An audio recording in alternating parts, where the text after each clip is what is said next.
ஓம் சக்தி. மாகாளத்து காலாப்பிடாரியை போற்றி. தமிழக வரலாற்றில் பெருமைமிகு ஆட்சி நடத்திய ராஜவம்சத்தில் பேரரசர் பெரும்பிடுகு முத்தரையர் சுவரன்மாறன், ராஜராஜ சோழன், ராஜேந்திர சோழன், இந்த மூவரை பற்றிய சிறப்பு செய்திகளை தான் இந்த காணொளியிலே நாம் பார்க்க இருக்கின்றோம்.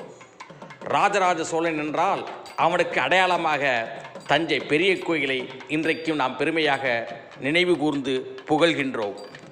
ராஜேந்திர சோழனுடைய நினைவாக கங்கை கொண்ட சோழபுரத்தை நாம் நினைவு கூர்ந்து பெருமைப்படுகின்றோம். பேரரசர் இரண்டாம் பெரும்பிடுகு முத்தரையருடைய சுவரன்மானுடைய அடையாளமாக இன்றைக்கு திருநியமம், சப்தக்கன்னியர், கொற்றவை, மாகாளத்து காலாப்பிடாரி ஆலயத்தை நாம் போற்றுகின்றோம். தமிழ் கூறும் நல்லுலகில் போருக்கு செல்லுகின்ற போது வாகைப்பு சூடுவதற்கு வரம் கொடுத்த தெய்வம்தான் திருநியமம், கொற்றவை, காலாப்பிடாரி. அந்த தாயினுடைய அடையாளமாக இருந்த கோயில் அழிக்கப்பட்டது.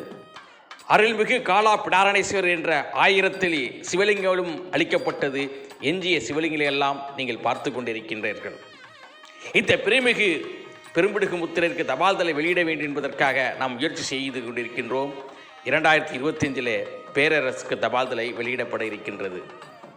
ராஜராஜ சோழனுக்கு 1995 வெளியிடப்பட்டது. ராஜேந்திர சோழனுக்கு 2015 வெளியிடப்பட்டது.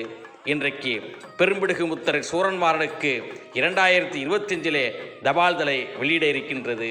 வாருங்கள் அனைவரும்.